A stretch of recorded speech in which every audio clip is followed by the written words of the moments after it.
Welcome back. It's 7:06 in Trinidad and Tobago. We're into the second hour of Morning Edition, and now it's time for our Community Spotlight, brought to you by the Office of Disaster Preparedness and Management. Thanks to them.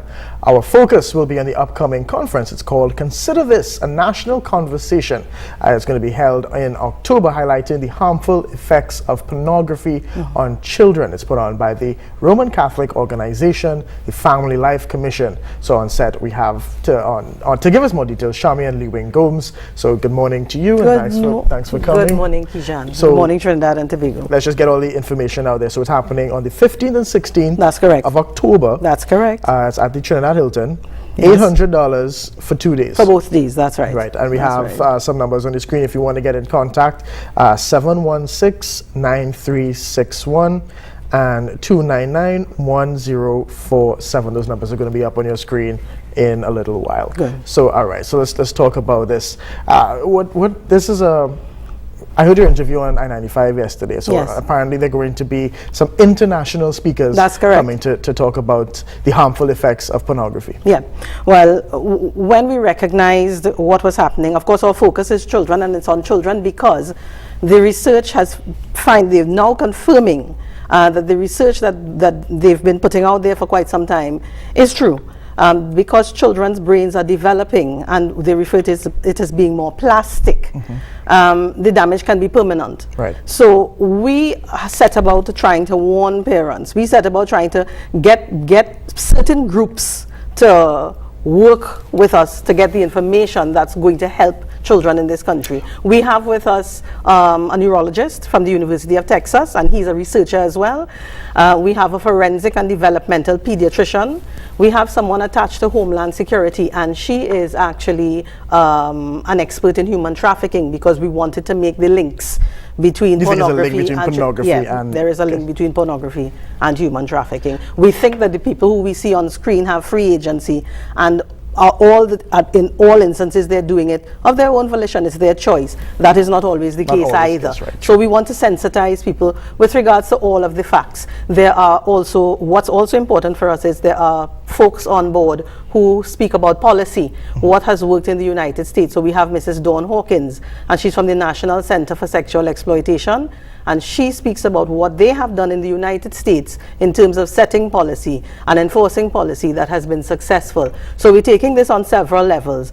We want all caregivers, parents, teachers, those responsible for residential care facilities. We want those people to have one set of information, and then we want the medical professionals to have the up-to-date research and to be able to network. And then we want the people who inform policy in Trinidad and Tobago to also come out, because there are people there who deal with policy, so that you could hear the tried and true things that have been put. The things that have gotten success in other countries.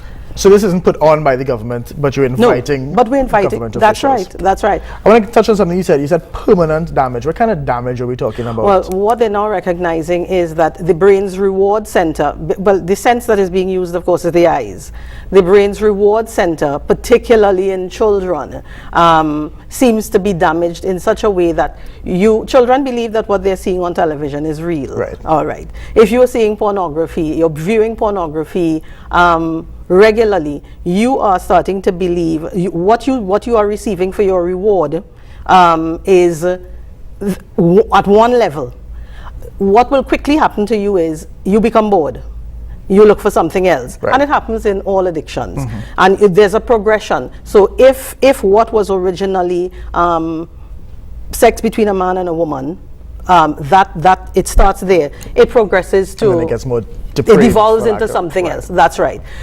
What that's affecting long term is your perception of the opposite sex, your perception of how you relate to another human being in an intimate relationship. Of what a relationship should look like. What's also interesting though is, and very concerning, is that psychologists, therapists are now saying, and they're now widely reporting, for the first time in human civilization, young men with no other apparent illness, very healthy, very fit, taking care of themselves otherwise, they are now suffering from, now a new term, porn-induced erectile dysfunction. People are coming in saying they are unable to get an erection, and for all intents and purposes are otherwise healthy young men. But it's a proliferation So of that's the viewing over time. But they're saying it's a mental thing that because they're watching it, it's affecting them. You are unable physically. without pornography. So in a normal relationship, you are unable to. So there's a desensitization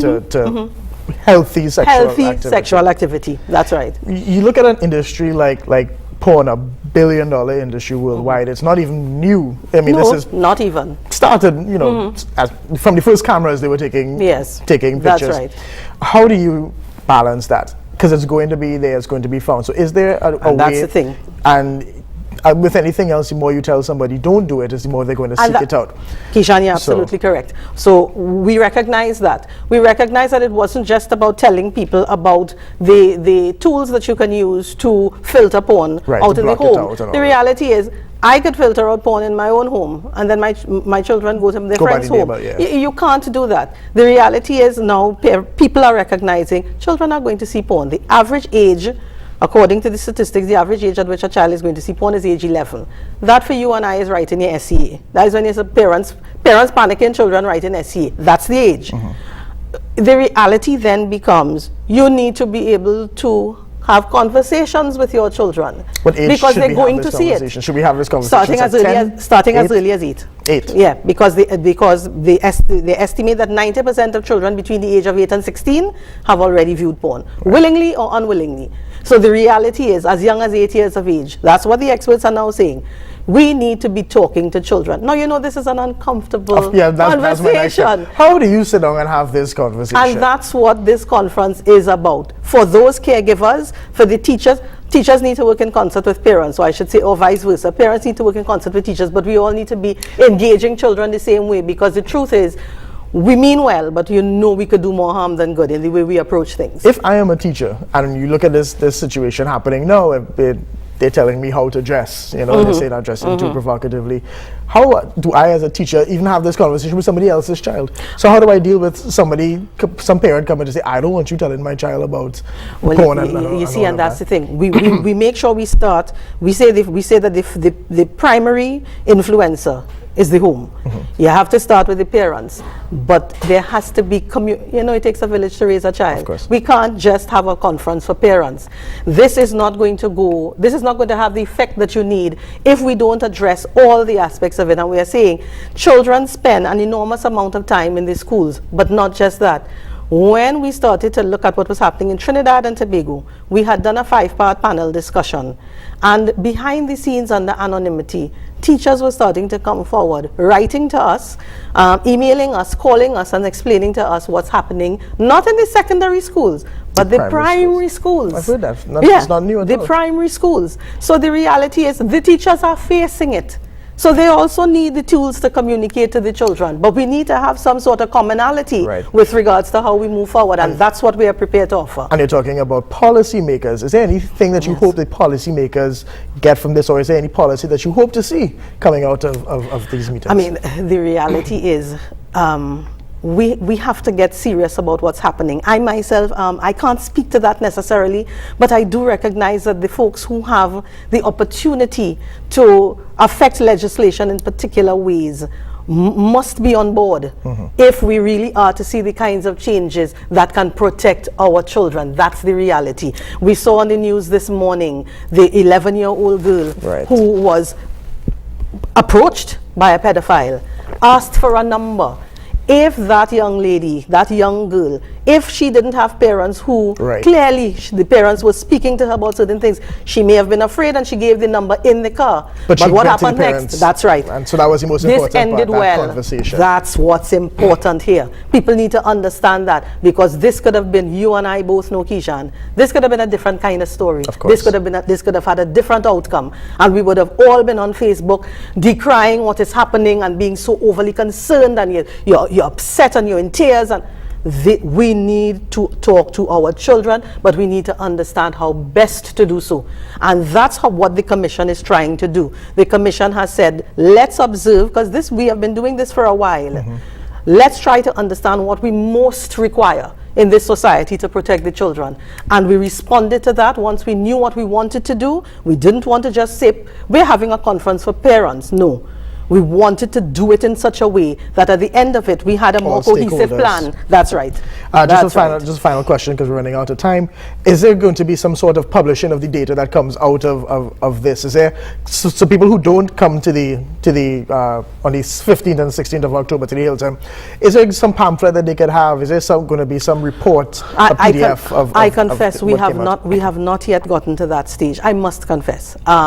What we know that this is an ongoing project for us, but how it takes shape, we are not certain with regards to what you've spoken about. We know that the next phase is a discussion on sex and sexuality for us, and then the phase after that is getting into the schools with the permission of the Ministry of Education, having psychologists give up their time to engage children of various ages. That's the intention. An important conversation there that we should be having every day. Yes, very much so. Speaker's name, Mrs. Lee Gomes, thank you very much. Thank you, So it's happening on the 15th and 16th of October at the Trinidad Hilton. $800, your numbers are on the screen if you need more information. This is Morning Edition. Stay with us.